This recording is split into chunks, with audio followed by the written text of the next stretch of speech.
spaceship in that back, cause it's on my past. Homie, no cash, kicking like Dexter. I think magic. What's good, YouTube? Really Lethal, and today we're reacting to why Death Note is the best anime slash manga. Excuse me. Brought to us by Loco. Now, me personally, I think One Piece got it as the best anime and manga. Just that's just me though. But yeah, I feel like, but Death Note is definitely in my top three. It's One Piece, Hunter x Hunter, and then Death Note in my top three personally. Then probably Attack on Titan, then Naruto is my top five if I would have to try and rank them. But let's see what this man's opinion or girl, I haven't heard their voice yet. Let's see what their opinion is on Death Note, on why it is the best anime slash manga. I will leave a video link down below. So yeah, let's start streaming it. What's up, y'all? It's Loco, and I want to wish What's up? all of you Merry Christmas, Happy Holidays, Happy Hanukkah, whatever you celebrate. But Happy holidays. without further ado, let's get into the video. In the West, Death Note is a very popular anime and my personal favorite, but that's not the topic of the video. We're talking about why Death Note is the best anime. So if you have not seen Death Note, I would highly encourage you to watch it. And also, there are going to be spoilers for the main plot of Death Note in this video. But I feel like Death Note isn't like my favorite, or at least my second, because at this point in my life, animes are fighting for number two. I don't think any anime is about to pass One Piece for me, but I feel like Death Note isn't like above Hunter x Hunter for me. I don't really feel like I like the ending of Death Note. You feel me? Like I didn't like how they introduced Nier to defeat Light. I feel like since L died, I feel like that they should just have Light win or something. Like I don't know. I feel like I would rather have Light just like not get caught, or I'd rather have L be able to stop him. You feel me?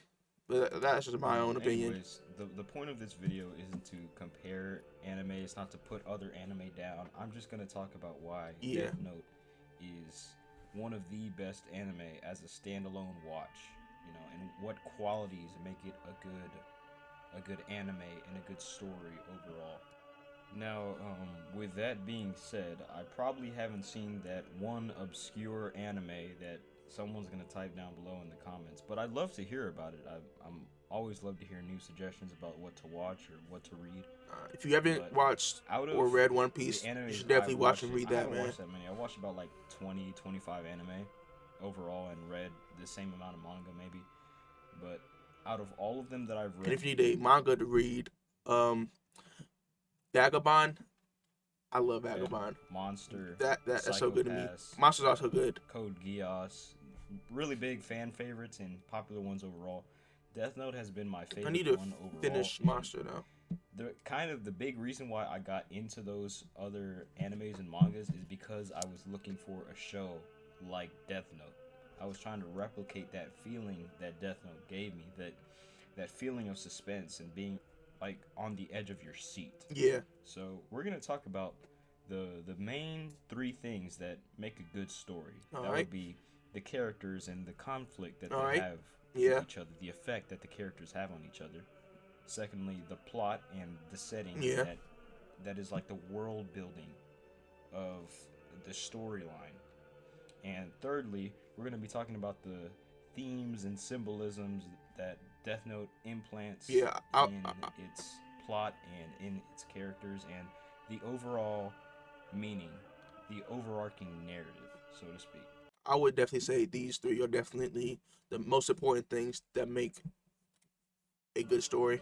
In Death Note, I found 8 No, you great good, bro? characters. Some of them are main characters, some of them are side characters, some are background characters, but still, these 8 characters make all the difference, and I really believe that they are part of the reason, or a really big part of the reason why Death Note is such a great anime, a great manga, and just like one of the greatest of all time. First of all, obviously, it's Light. Light has so much depth to him. Like he has like over the course of the series, he develops like this god complex. His descent into madness is Yeah, just getting I out of definitely control, love Light and as a he character. actually manipulates everyone else on this list of 8 people. So he's very cunning, very manipulative, and just very prideful overall, and that's what uh, leads to the development of his god complex and his descent into madness, like we said earlier. It's also like how him as a protagonist, he isn't really like a good guy, so to say. Like he does kill people who deserve to die, but uh as a morality morality how do you say that? But morality way, I don't feel like people should decide if someone should die or not. But that's just me though. Secondly, we have L, who really only cares about winning. Like, he talks about justice and he talks about good and evil, Uh what's huh. right and wrong. But really, the depth of L is that he only cares about winning, he only cares about proving his point, and he'll go to really any means necessary. He doesn't care about morals. Like, Yeah. towards the end of the series in episode 25, really right before he dies, actually, he makes a last ditch attempt to send the Death Note to another country so that they can test out that rule, that 13-day rule. That I'll put it up on screen here so you can read it. If the person using the note falls to continuously write names of people to be killed within 13 days of each other, then the user will die. If you make this note unusable by tearing it up or burning it, all the humans who have touched the death note will then But will, he till then will die. Oh, okay. was going to allow someone to use the Death Note just so he could prove his point and prove that that rule, the 13-day rule, was a fake. So really, L only cares about winning. Third on the list is Chief Yagami, Light's father, Mhm. and he is just a great part of the story. He is a caring father. He goes to extreme measures for those close to him, and he's very trusting But that of scene with him and his Light in the son, car, and bro. that ultimately leads to his downfall and to where he eventually Fire dies scene, at man. the end of the series. And fourth on the list we have Ryuk. Ryuk, Uh huh. for the real G's out there, we all know that Ryuk is the real main character. He was the first person that we see on screen. In The the last story person, is right? really about Ryuk. Pretty You sure know, that the last he story, develops the no last scene bonds was him. to any humans or anybody. Unlike Rem, he's really only there just because he's bored. And even though Light manipulates Ryuk sometimes, he manipulates him into doing his bidding. Ryuk is really the one that is kind of pulling all the strings. He's just This is a basically nasty watching character, them dance freaking for his entertainment. Everything that design. happens Not in gonna the lie. story is really just for the entertainment Him being stitched up, I never peeped that before. of Ryuk. Next on the list, we have Rem, and she doesn't have nearly as much depth as Ryuk, Mhm. but she does sacrifice her life for Misa, and Yeah. really all she cares about is Misa's happiness. And though it's foreshadowed throughout the entire story, she still decides to like give her life for Misa's, even though it would eventually equate to Light Yagami winning, and she doesn't like Light. So She does I not found like it Light. kind of strange that she didn't kill Light along with like L and Watari, but really the only reason that she didn't kill him was just so that Misa could stay happy, because Misa wouldn't have been happy without that.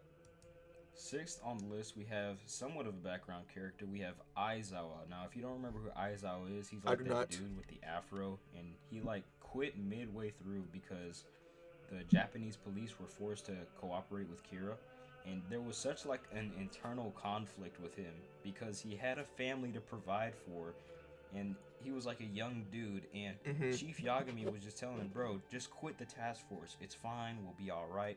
And he eventually burst into tears in front of his little daughter, right? I think I And remember just that. just because the internal conflict that's between them, he wants to keep hunting Kira, but he knows that he has to provide for his family. So I feel like Aizawa is commonly overlooked by fans and viewers of Death Note. Yeah, 'cause I definitely forgot about him. Not gonna lie. Another person that is kind of overlooked is Matsuda. Now, Matsuda's kind of the dumbass throughout the whole story. Like, everyone's making fun of him. They're like, Matsuda, you idiot, baka.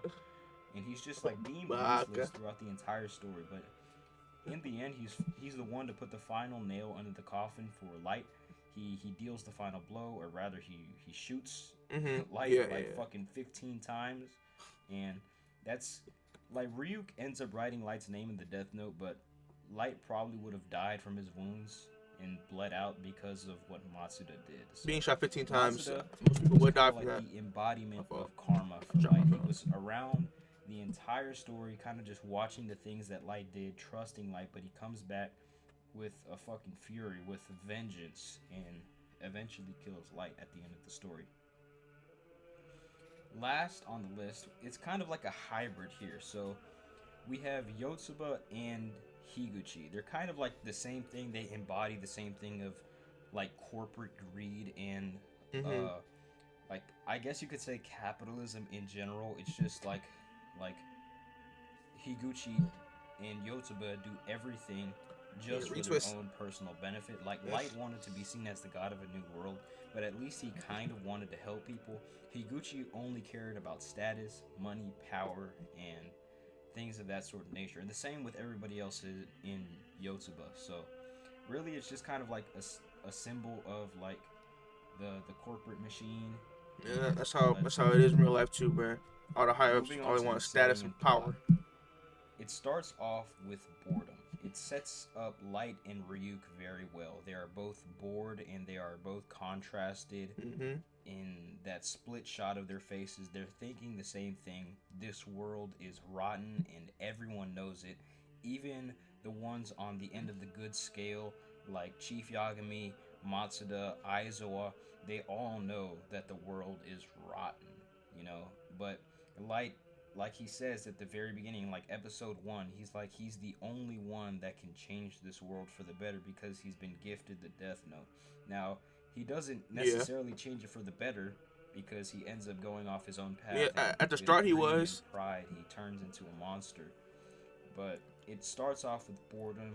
At the start, Light definitely did have good intentions, but man, throughout the story, it all went to his head, man. He lost it. Like the cat and mouse thing.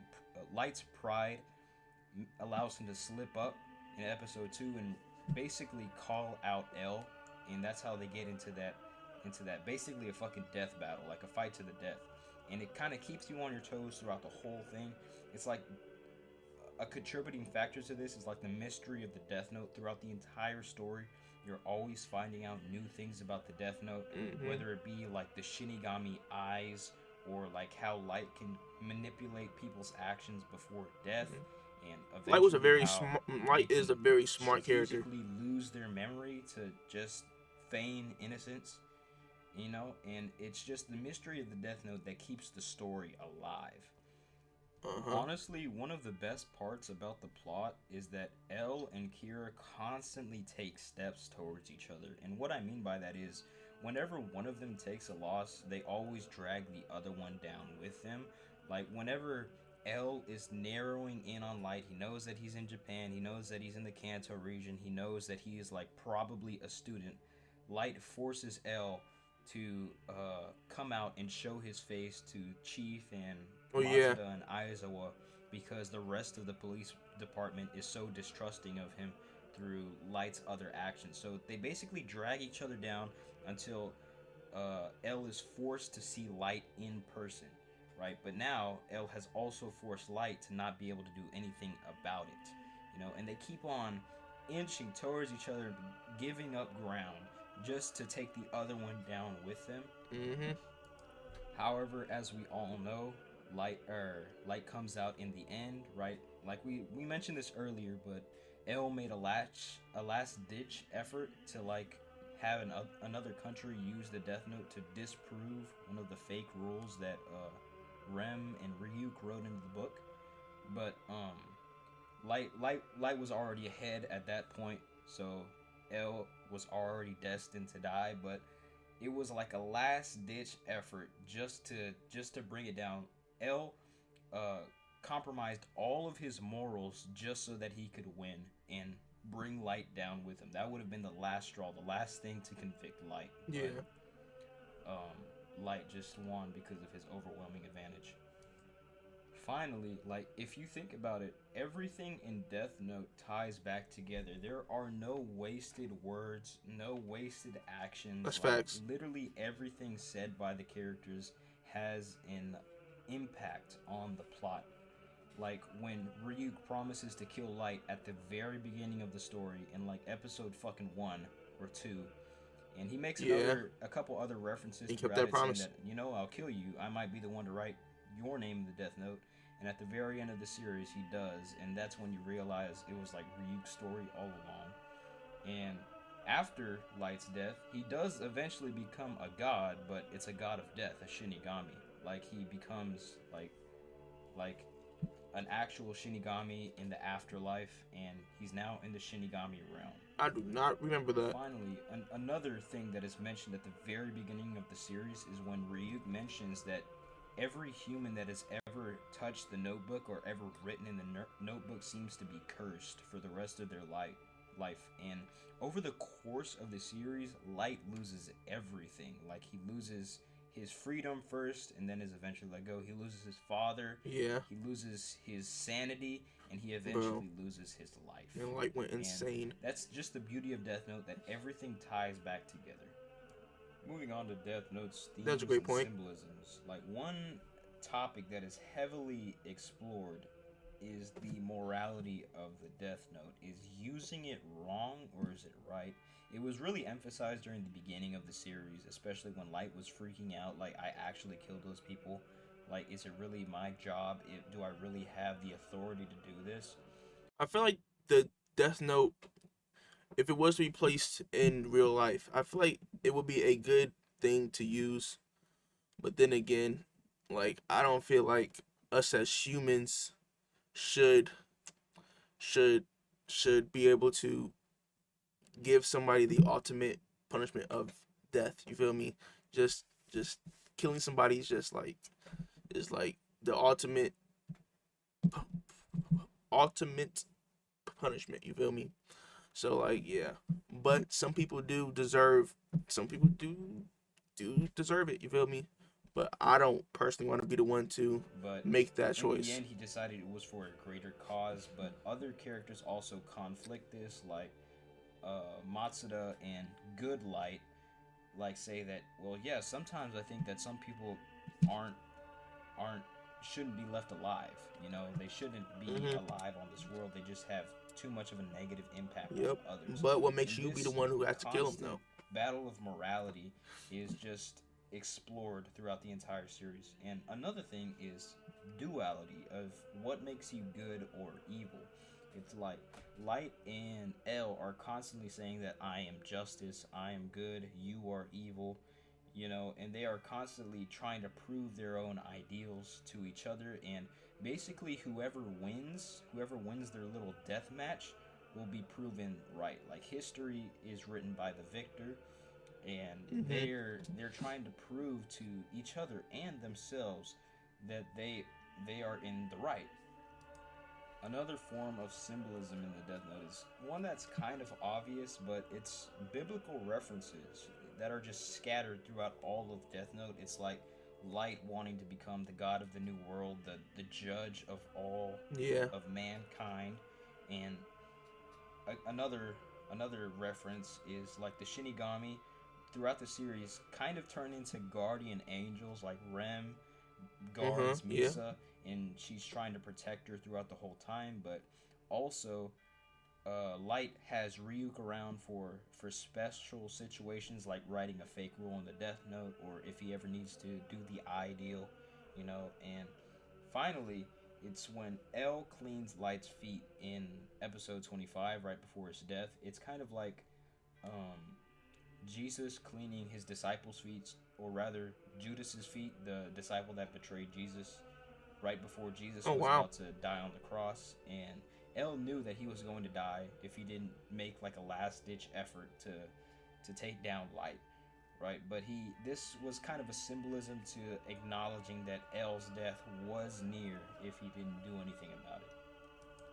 Speaking of the death of L, in the anime, there is a scene whenever L and Light are outside in the rain, and L says that he can hear bells in the distance, and he wonders if they're for a wedding or like something of the sort. But whenever L dies, his whenever death. Rem writes L's name in the death note, you hear the bells once more, and you kind of click together that they're really funeral bells for L. It's like the final death toll for L, and signifying that Light won in the end. We'll talk about this one more time. The Descent of Light Yagami. I'd love to make a video about that, about how Light's mental state just deteriorates throughout the series. It just gets a lot more weaker and unstable until he's finally become like fully unhinged by the final episode, and he's claiming himself to be like the god of the new world and perfect. If he would have stayed sane, I feel like Nier would not have been able to capture him. I feel like, because he slipped up too much. I'd love to talk about that in another video, so I'm gonna save that. I'm gonna table. He's definitely slipping up. Probably will have that. I feel like if he was sane the whole time, Nier would not have caught him. This video kind of just gave me an excuse to rewatch Death Note for like the 4th or 5th time. But once again, I love Death Note. It was great. The first part is better than the second part, but I might do another video about why I think the second part isn't as bad as people think it is. You know, but I really hope you enjoyed the video. Maybe you see Death Note in a new light. If you have any other anime or manga suggestions, please leave them down below in the comments. But other than that, I'm gonna catch you later. Peace. I mean, if you have not seen One Piece, watch One Piece. You feel me? I will recommend that show to anybody. But yeah, you feel me? Shout out to Loco. You feel me? He was definitely right about a lot of things, but I don't know, man. Just the ending for it, just like, I don't know, bro. It just did not hit with me. You feel me? Good video. Death Note definitely carries a lot of symbolism that people overlook or don't notice. It's my favorite anime manga as well. I do think, however, that calling it the best anime manga ever is a big stretch, because there was a few issues in their series which surpass it. I feel like he just named it this for clickbait purposes. I feel like, you feel me, because it do got some views, you feel me. But yeah, I will leave the video link down below, you feel me. Shout out to him, and yeah, make sure you have a blessed day. Like, comment, subscribe, and peace. Then she gon' pull out the tape and tie me up, then lock me away. That bitch, she said that she hate me. I am not faced, my niggas waiting at your place. For all this shit escalate, I need to know how many niggas you've played. How did you take off your tape? She looking right at me and she swerves into the lake.